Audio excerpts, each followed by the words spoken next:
Picture this. It's Monday night, September 5th, 1983. Millions of Americans are sitting in their living rooms watching their favorite weekly tradition. Monday Night Football has become more than just a game. It's appointment television. Families gather around their TV sets, sharing snacks and cheering for their teams. And at the center of it all is a man with a thick New York accent, wearing his famous toupee, delivering commentary that makes people either love him or hate him. His name is Howard Cosell, and he has no idea that in just a few minutes, he's about to say something that will change his life forever. What happened that night wasn't just a slip of the tongue. It was the beginning of the end for one of the most famous voices in sports history. And the crazy part? The truth about what really happened is way more complicated than most people think. Howard William Cohen was born in Winston-Salem, North Carolina, but his family moved to Brooklyn when he was just a little kid. Growing up in New York during the Great Depression wasn't easy for anyone, but Howard had something special. He had a voice that demanded attention and opinions that he wasn't afraid to share. Even as a young boy, he knew he wanted to be heard. After serving in the military during World War II, Howard went to law school and became a successful lawyer. But sports kept calling to him. He started doing radio shows about boxing and baseball in his spare time, interviewing athletes and giving his honest opinions about what was happening in the sports world.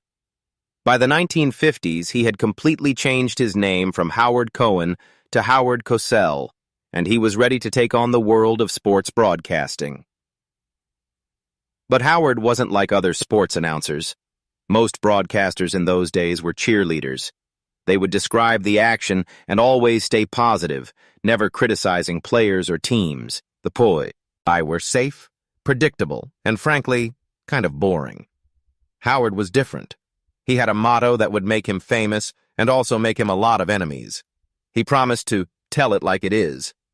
This meant that if a player was having a bad game, Howard would say so. If a coach made a stupid decision, Howard would call it out. If there was corruption or unfairness in sports, Howard would talk about it on the air. This was revolutionary for its time, and it made him incredibly popular with fans who were tired of sugar-coated sports coverage. Howard's big break came when he started covering boxing matches. This was during an amazing time in boxing history when larger-than-life fighters were becoming household names. And the biggest name of all was a young, loud, confident boxer named Cassius Clay, who would later change his name to Muhammad Ali. The friendship between Howard Cosell and Muhammad Ali became legendary. They were both from different backgrounds. Howard was a Jewish lawyer from Brooklyn, and Ali was a black Muslim boxer from Louisville, Kentucky. But they understood each other perfectly. They both loved attention. They both spoke their minds, and they both weren't afraid of controversy. When Ali refused to be drafted into the Vietnam War and was stripped of his boxing titles, most sports reporters turned their backs on him. The government and many Americans saw Ali as unpatriotic, and supporting him could have been career suicide for a broadcaster. But Howard stood by his friend. He argued on television that Ali had the right to his religious and political beliefs. He fought for Ali's return to boxing when it seemed impossible. This loyalty made Howard a hero to many people, especially in the black community. Here was a white broadcaster who was willing to risk his career to defend a black athlete's rights. Howard's support helped keep Ali's name in the public eye during his 3-year ban from boxing, and when Ali finally returned to the ring, their friendship was stronger than ever. By the 1970s, Howard had become the most recognizable voice in sports. When ABC launched Monday Night Football in 1970, they knew they needed someone special to make it work. Football games on weekday nights had never been successful before, but ABC had a crazy idea. Instead of just showing the game, they would make it entertainment. They put together a 3-man broadcasting team that was unlike anything anyone had ever seen. There was Frank Gifford, the former football star who was handsome and smooth.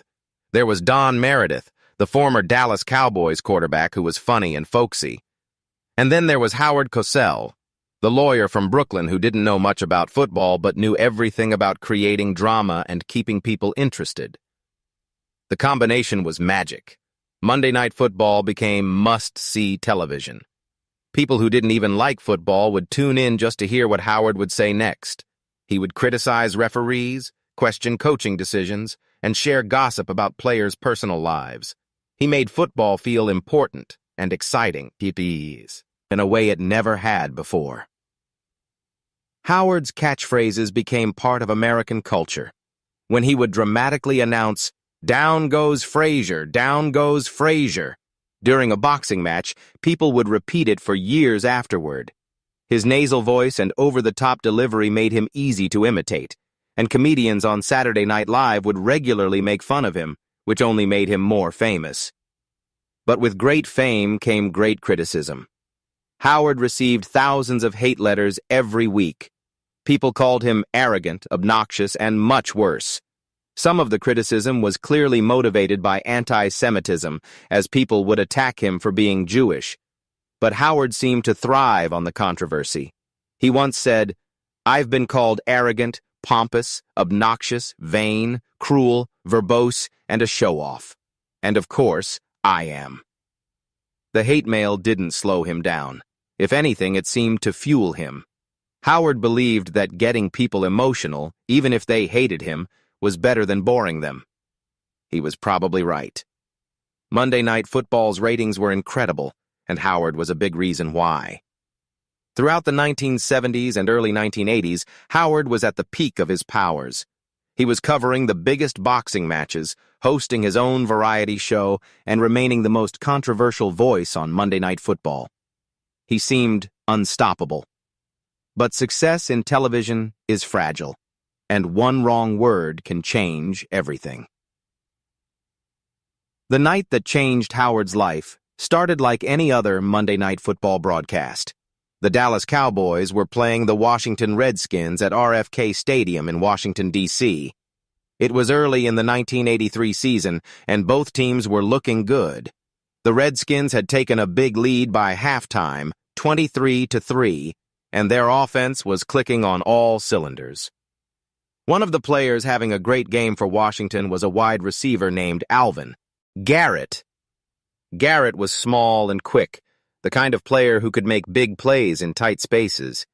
He was also African American, which becomes important to the story. During the first half, the broadcast showed an instant replay of Garrett making a nice catch and running for extra yards. As the replay rolled, Howard did what he always did. He provided colorful commentary to go along with the action.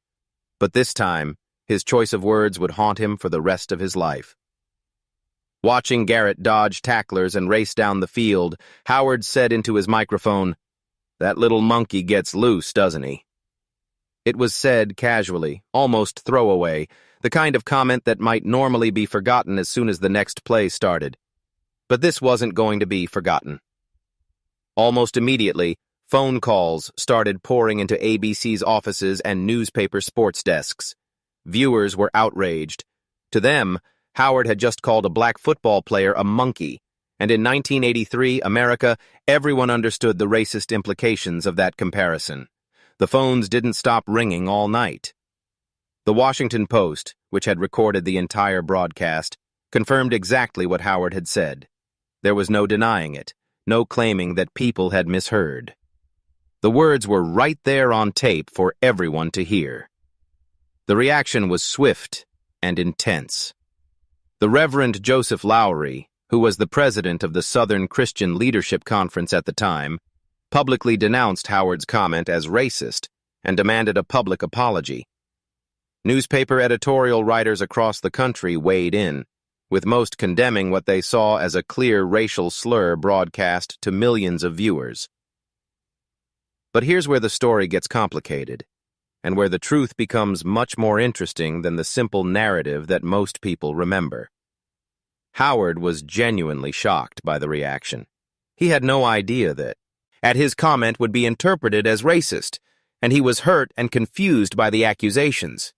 You see, Howard had been using the phrase "little monkey" to describe small, quick players for years. He had called white players the same thing many times before, and no one had ever complained. In fact, researchers who went back and looked at old broadcasts found multiple examples of Howard using similar language to describe white athletes. He had called white boxers little monkeys when they were quick and elusive. He had used the phrase to describe white football players who reminded him of energetic children. To Howard, it was just a way of saying that a small player was active and hard to catch. The problem was context and timing. In 1983, America was still dealing with the legacy of centuries of racism, including the long history of comparing black people to monkeys and apes as a way of dehumanizing them. Even if Howard didn't mean it that way, and even if he had used the same phrase to describe white players, saying it about a black player on national television was bound to cause problems. Howard's defenders pointed out his long history of supporting black athletes, especially Muhammad Ali.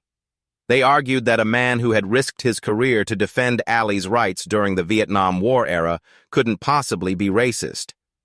Jesse Jackson, the famous civil rights leader, even came to Howard's defense, saying that people who knew Howard understood that he wasn't a racist. But Howard's supporters weren't enough to stop the growing controversy. The story became national news, appearing in newspapers and on television shows across the country.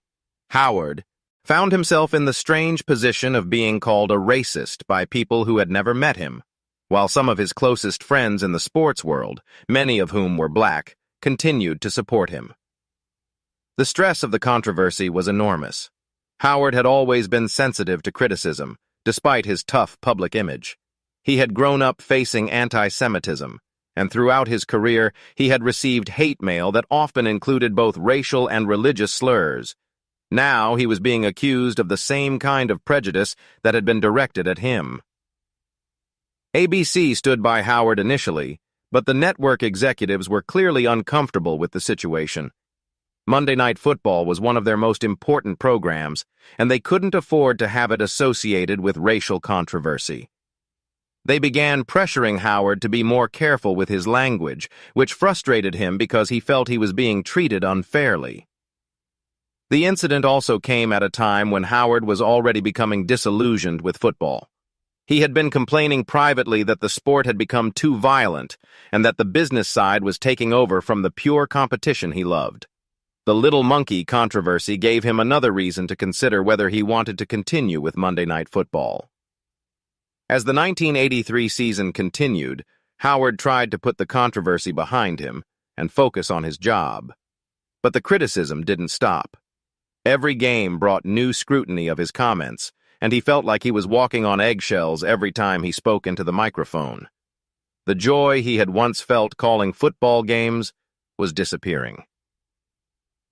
Behind the scenes, ABC executives were having discussions about Howard's future with Monday Night Football. While they publicly supported him, privately they were concerned about the negative publicity and the potential impact on ratings and advertising revenue, Vision is ultimately a business, and controversy that doesn't translate into higher profits is seen as a liability. Howard could sense the changing atmosphere. The man who had once thrived on controversy was now finding that this particular controversy was different. It wasn't the kind of attention he wanted, and it wasn't helping his career. For the first time in years, Howard Cosell felt vulnerable. As the 1983 season wound down, Howard made a decision that surprised everyone, including himself. He announced that he would be leaving Monday Night Football at the end of the season. Officially, he said that professional football had become a stagnant bore, and that he wanted to move on to other projects.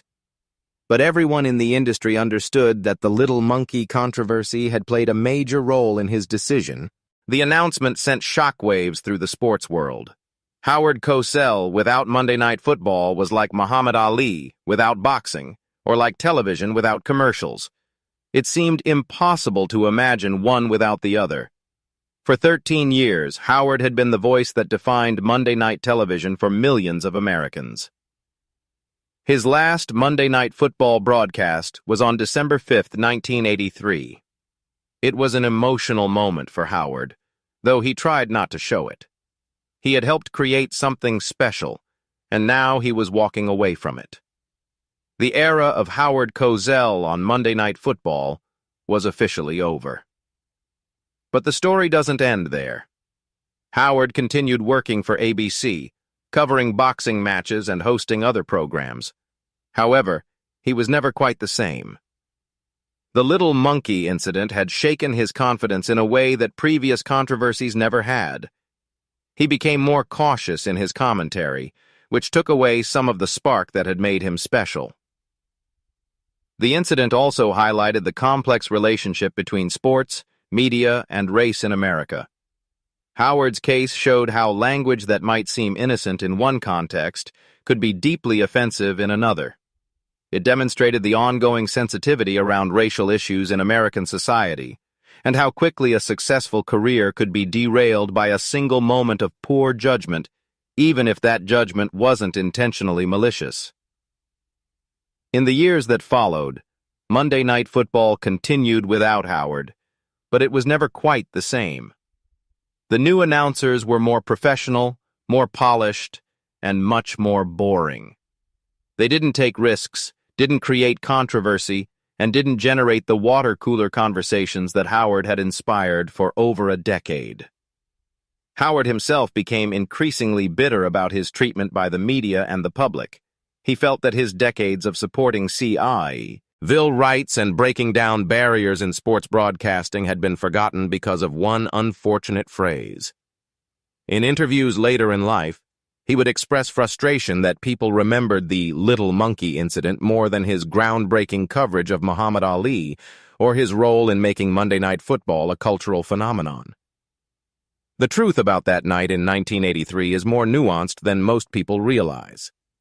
Howard Cosell wasn't fired immediately after his controversial comment, as many people believe. He finished out the season and then chose to leave Monday Night Football, though the controversy certainly influenced his decision.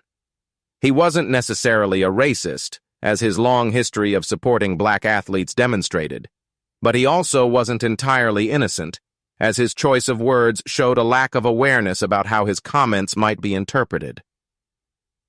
What happened to Howard Cosell serves as a reminder of how quickly things can change in the world of television and sports. One moment, you can be at the top of your profession, beloved by millions and feared by your competitors.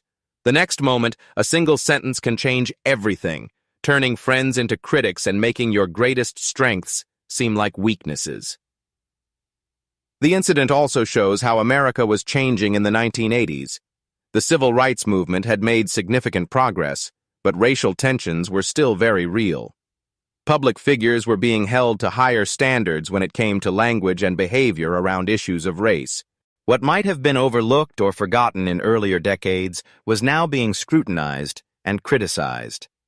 Howard Cosell continued working in television for several more years after leaving Monday Night Football, but he never regained the prominence he had once enjoyed. He covered boxing matches and hosted talk shows, but the magic was gone. The man who had once seemed larger than life now seemed smaller, more careful, and less confident. He published books about his career and gave interviews where he tried to set the record straight about various controversies, including the little monkey incident. But the court of public opinion had already rendered its verdict, and Howard found it difficult to change people's minds. He had spent his career telling it like it was, but when it came to his own story, he discovered that the truth was more complicated than most people wanted to hear. Howard Cosell died in 1995, 12 years after that fateful Monday night in Washington. His obituaries mentioned his groundbreaking work in sports broadcasting, his friendship with Muhammad Ali, and his role in making Monday Night Football a success. But they also mentioned the little monkey controversy, ensuring that this single moment would be part of his legacy forever. The story of Howard Cosell's fall from grace is ultimately a story about the power of words and the fragility of reputation. It's about how quickly public opinion can change, and how a lifetime of work can be overshadowed by a single mistake.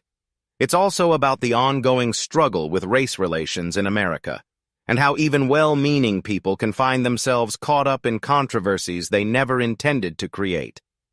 Today, more than 40 years later, sports broadcasting is very different from what it was during Howard's era. Announcers are more careful, more corporate, and much less likely to take the kinds of risks that made Howard famous. Whether that's a good thing or a bad thing depends on your perspective, but there's no doubt that television has lost some of its spontaneity and unpredictability. The lessons from Howard Cosell's career are still relevant today. In an age of social media and instant communication, public figures must be even more careful about their words and actions. A single tweet or comment can go viral in minutes, reaching millions of people and potentially ending careers. The stakes are higher than ever, and the margin for error is smaller. But Howard's story also reminds us of the importance of context and nuance. Not every controversial statement is motivated by malice, and not every mistake deserves to end someone's career. Sometimes good people say the wrong thing at the wrong time, and sometimes the reaction is more severe than the offense deserves. Howard Cosell was a complex figure who changed sports broadcasting forever. He broke down barriers, challenged conventions, and made television more interesting and dynamic. He also made mistakes, including that fateful comment on a September night in 1983 that would haunt him for the rest of his life.